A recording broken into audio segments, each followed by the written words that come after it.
Hi guys! I'm back again with another video and welcome back to my channel! Miss kong mag-vlog, sit-down vlog. Tapos alanganing oras pa ako nag-vlog. Kasi it's time to go to work na.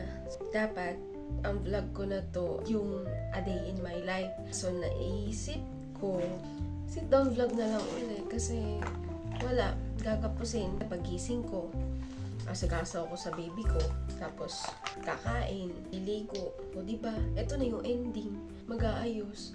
So get ready with me na lang, mabilisang make-upan, ganun. Ayun, usually kasi, yung video ko, hindi ganito, hindi landscape, kundi laging portrait, tapos ina-upload ko sa TikTok ko, tapos sa Facebook ko, Facebook page ko. Ngayon, naisipan ko, namimiss ko na yung YouTube ko, bakit hindi ako mag-upload doon? Lately kasi, di ba yung last video ko pa, portrait pa yun, tapos hindi pa maayos. Ngayon, naisip ko, why not mag-shoot ako ng sit-down vlog while doing makeup. Magiging video ko ngayon, and alam ko na hindi nyo naman ako na-miss. Kaya, puro chismis lang ang alam nyo, charis. Ngayon kasi, guys, sa tagal-tagal kong walang gantong vlog sa YouTube ko, marami na sa inyo sigurong nagtataka, ano na nangyari, bakit parang napapabaya ako na yung YouTube ko, ganyan. Kasi, mas tutok ako sa baby ko. Yung time ko na gagawin ko sana pang alam niyo yung pang sarili, ganyan. Hindi ko na magawa kasi nga, tutok sa baby. Wala naman kasi magbabantay na iba. So, yun, pagka hindi din naman ako makapag-video pagka kaming dalawa lang. Ang pangit kasi pagka, alam niyo yun, yung unexpected na vlog, tapos hindi pa maayos. Ang likot-likot na ng anak ko. So, hindi talaga akma kahit mag-vlog ako ng travel vlog, ganyan, hindi ko magawa. Kasi, ang hirap din, nag-a-adjust pa ako. Dati, di ba, nung dalaga, kahit anong vlog yan, ginagawa ako. Ngayon, hindi. Piling-pili na lang. So, ayun, kaya hindi ako makapag-video. Tapos, hirap din ako mag-edit. Kasi, yung husband ko, lagi niya din gamit yung laptop ko.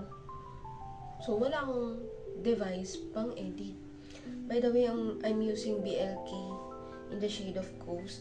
So, ayun, kaya wala tayong time para patutukan yung YouTube ko. Pero now, na-miss ko. Kaya siguro itong video na to is maglalast lang siya ng 5 minutes, ganun. Pero, guys, na-miss ko to. Na-miss kong mag-vlog sa harap nyo. Maaga pa naman, pero ayun nga. Usually, ang routine ko lang naman pagka ganito is makeup lang. Ngayon, dapat mag-heavy makeup ako. Kaso, nakita ko anong oras na hindi na kakayanin. Tapos, nag-vlog pa ako. Usually kasi, ang makeup ko lang naman, kilay. Yan. Yung blush on, tapos lip tint. Tapos, yun. Yung aking cluster lashes. Yun lang. Dati kasi, di ba, lip tint lang. Tapos, blush on. Ngayon, meron ng mga cluster lashes, ganyan. By the way, ito yun.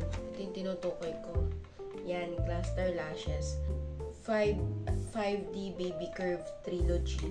Ito yung pinaka-favorite kong gamitin kasi para lang siyang natural na pilik mata. Hindi siya mahaba, hindi siya makapal na sobra, yung parang dramatic, hindi. So, ayun. Magkikilay lang tayo. Magkikilay ko, guys, sinishadan ko lang. Alam nyo na to, sinishadan ko lang yung shape na ko kasi hindi pa ako nagpapa-thread. So, yung pinaka-guide ko lang dito is yung pinaka-kilay mismo, hindi yung may sobra-sobra. Guys, hindi nyo ba ako na-miss? Hindi nyo ba hinahanap yung boses ko? Sa mga regular viewers ko dyan, yun, hindi nyo ba ako na-miss? Yung gantong vlog, ganyan, yung parang, yung dati lang. Kasi, ako na-miss ko yung ganito. Yung tipong, alam nyo na, kwento-kwento lang, ganyan, wala masyadong ibang capture, ganyan, nakasit lang, ganyan. yun, na-miss ko yun. Tapos, tagal ko din kasi hindi nakapag-YouTube. Tapos, hindi yung mga major events na gusto kong i-vlog, hindi ko ma-vlog. Kasi nga, iba na yung priority ko. Dapat nga yung first birthday ng baby ko, yung mismong event niya, ma-vlog ko kaso hindi, busy. So, wala talaga, as in wala. Yung mga content na gusto kong gawin, like yung product reviews, ganun, hindi ko din magawa. Kasi nga, focus sa baby. Focus, ganun. Ba't yung iba, no, nagagawa nilang mag-vlog, ay sabagay kasi meron silang mga taga-alaga, ganyan, merong mapag-iwanan sa bata. Kasi kami, guys, wala. As in, wala talaga. Kami lang nandito mag-asawa sa bahay. Tapos, yung kapatid ng asawa ko, syempre, hindi naman talaga tutok sa pag-aalaga at gawa ng binata. So, hindi masyadong maiwan sa kanya ng matagal kasi bata pa. Nakatakot namang iasa lang kasi baby pa yung baby namin. Kaya hindi ko din mafokusan. Ito pa naman yung pinaka gusto kong gawin. Kaso, syempre, kailangan mag-sacrifice. So guys, ang sekreto ko para tumagal tong cluster lashes na to is yung curler tsaka mascara. Para mas matagal, last yung dikit niya. Tapos, tumatagal yung dikit niya ng 1 week. Minsan, 7 days pa. Yung 1 week na yun. Minsan, 7 days pa? O 1 week nga. More than a week pala. Yun. Kasi, ewan ko pa, yung iba kasi daw, ang technique nila, hindi masyadong dinidikit sa pilik, ganun. Pero sa akin kasi, nakadikit na dikit. Kaya, mukha siyang extension talaga. Eyelash extension, hindi siya yung parang falsies, ganun. Dati walang ganito, puro falsies lang, ganyan. Ngayon meron na. Ayan, ang ganda niyan. Tapos ang length niyan, ayan, kikita nyo ba?